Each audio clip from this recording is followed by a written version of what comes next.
All right, so what is the #1 way to fix imbalances, compensation patterns, asymmetries, any type of muscle dysfunction? I'm going to tell you in just a second, but before we do that, it's important to kind of discuss what is a compensation pattern or a type of muscle dysfunction or an imbalance or an asymmetry. It's a lot of different types of things, and they all basically fall under one category as being less than optimal movement, okay? So some people, when they squat, they shift to one side. They're asymmetrical, or they may compensate because one hip hurts, okay?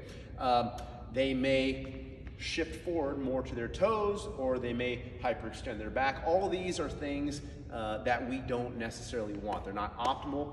And also when we do movements, we don't want to feel pain either. So what's the #1 way to eliminate those issues and to make sure they don't happen?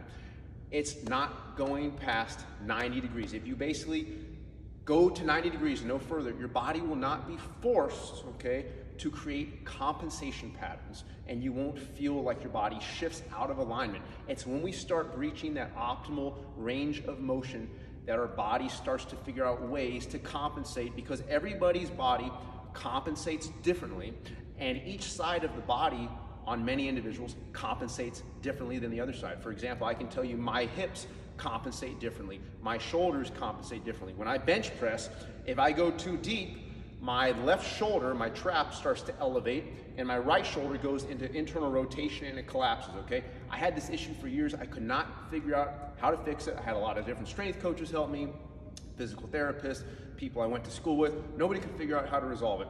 What fixed it was going to 90 degrees. When I go to 90, everything feels great. My body has no reason to compensate because there are no inhibitory signals. There is no excessive tension on the connective tissue or the joints, so everything stays aligned. As soon as I go past that, my body's gonna figure out a way to protect itself so that there's not too much trauma or inflammation on any one particular area. So that's where we start to compensate. So there's so many ways people try to figure out how to fix compensation patterns and muscle dysfunction and imbalances, and you know, you can drive yourself nuts. You can go till you're blue in the face trying to do assessments and analyze movement screenings for hours and hours, and you still won't figure it out. And if you get 100 different exercise scientists and coaches on this, they'll all have 100 different, basically, explanations for why someone is compensating, okay?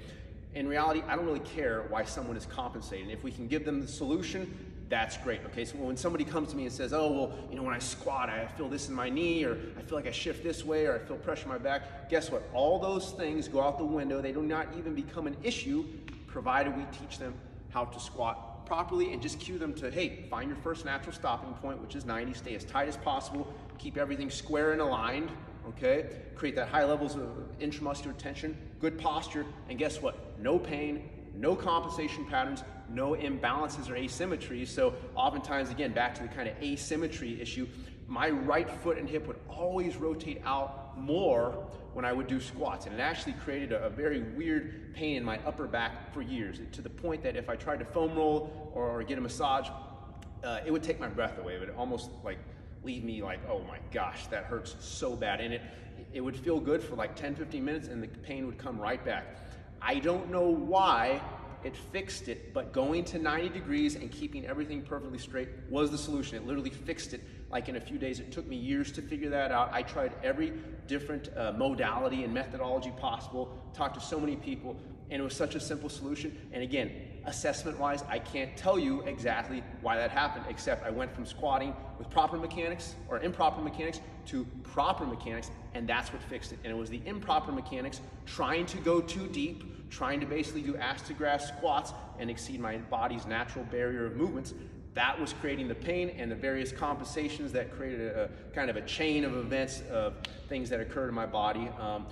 So it's kind of wild. It almost to this day still blows my mind. So if you want to fix your imbalances, your muscle dysfunction, your pain, your compensation patterns, all those issues that you're struggling with, use 90-degree joint angles, and I recommend the best way to appropriate that and utilize it is using the 90-degree eccentric isometric protocol, because you'll be able to find where those 90-degree positions are. If you're doing a lunge, you'll be able to feel exactly as you go down slow, you'll be able to fine tune, like, ah, there it is, no pain, I feel good, nothing had to shift.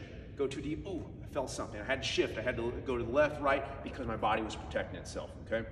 So give those things a try. I have never not seen this work, okay? There's a first time for everything, so I'm sure some of you will say that it didn't work when you tried it, but be patient, okay? You gotta be patient with it because you have to fine tune and it takes a little bit of time to master. So give those things a try, all right? Thanks.